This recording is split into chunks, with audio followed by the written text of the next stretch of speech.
Well, that's the completed radio. Sitting back there in the back because I got another project I'm going to work on, so I'm not really going to do anything with that. And like I said, everything works fine, so it's done as I'm going to get it right now.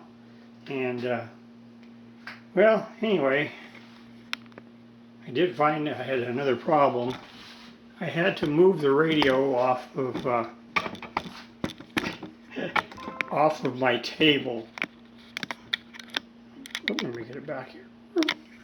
At the pinch, physically protect you from being seen in a bridge, or it might just absorb a musket. This dumb thing comes out all the time for no Was a reason. bundle of sticks really? I have no idea what it's doing. Anyway, that was my computer for some reason.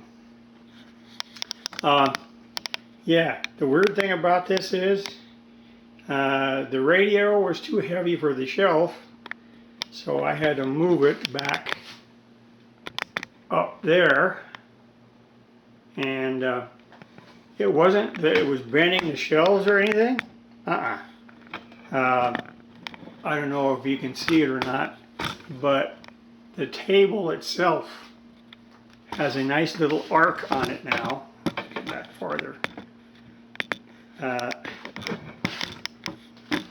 Actually, it was actually bending this part right here. See where that is? That corner of the table started to bend. The shelf itself didn't bend, but it was bending the table. And that's fairly heavy plastic on that.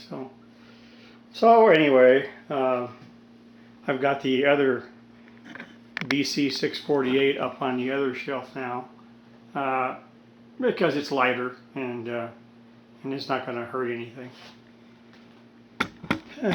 Well, anyway, let's go back to. See if I can go back to find myself again. Chair. All right.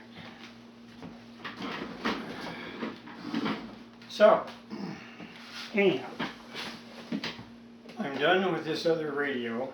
So, I figured, well, I'm going to start on this other project.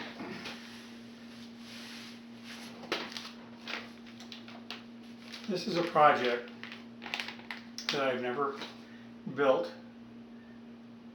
It says it's an FM receiver kit, but it's not for a radio, not for a broadcast radio. It's for 6 meters and 2 meters. So it's a ham band FM receiver.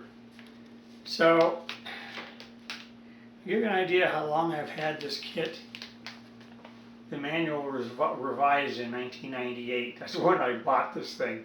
So I bought it about 21 years ago. I've never put it together. So I'm going to show you what this thing has.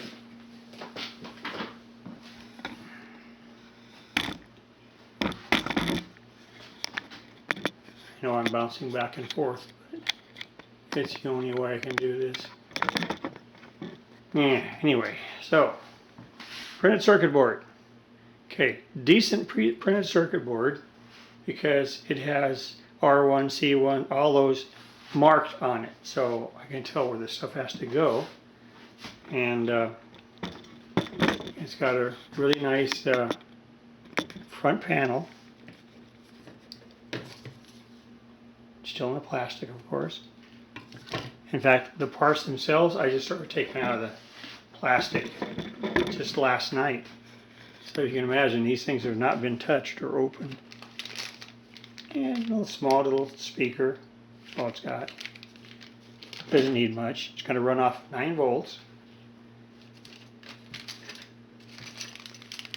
I've got a bag with all the switches.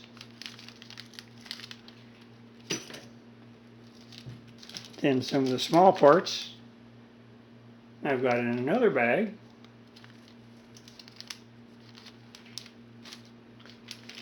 And there's actually 2 ICs in this kit, so that's what this has.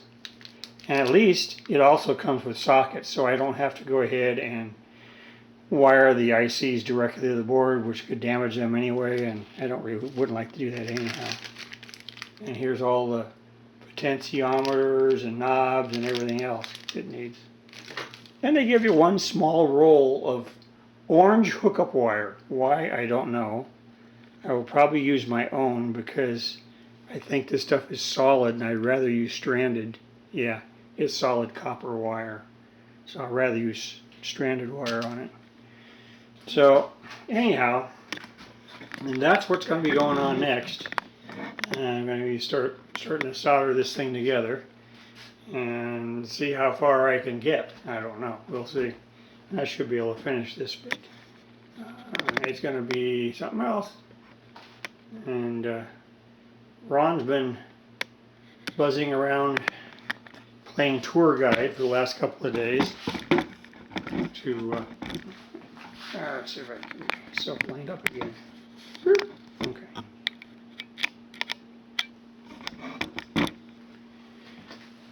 We've been playing tour guide back there for the last couple of days, so his guests finally left, and actually took a trip on a little Zodiac raft around the islands, and so he's been doing stuff like that. But also, he went out and bought himself another chainsaw. The one that came worked fine and everything. The only problem was it was way too heavy. He couldn't even pack it on his back to where he had to go do the work for the trails and stuff. So he is going to go ahead and he went ahead and bought himself another chainsaw. It was a Stihl, and it was a lot lighter than the other ones, a 14-inch. So he can start working on the trails first. Like he said, he's going to probably this year, he'll probably only have enough time to work on the trails and the trees and stuff and clean them up. And doesn't even know if he'll be able to get to the bridge or not. But so the reconstruction work on the stone mill is probably going to have to wait till next year. But anyway, I think that's going to be it for now. You don't hear the dog because he's sleeping outside this room. So anyhow, that's going to be it for now. And I don't want this thing to go too long. I really don't like to let them go more than anywhere from 5 to 8 minutes. But anyhow, this thing here is pretty good. It pretty much has step-by-step instructions. The full schematic is on the back. So I don't think it's going to be that hard to do. It looks like it's going to be pretty easy. Just like putting a heat kit together. And it's one of these Elanco kits. So I put those together before. In fact, I put together that was their substitution box. So they make decent stuff. So anyhow, I think that's going to be it for now. Talk to you guys later.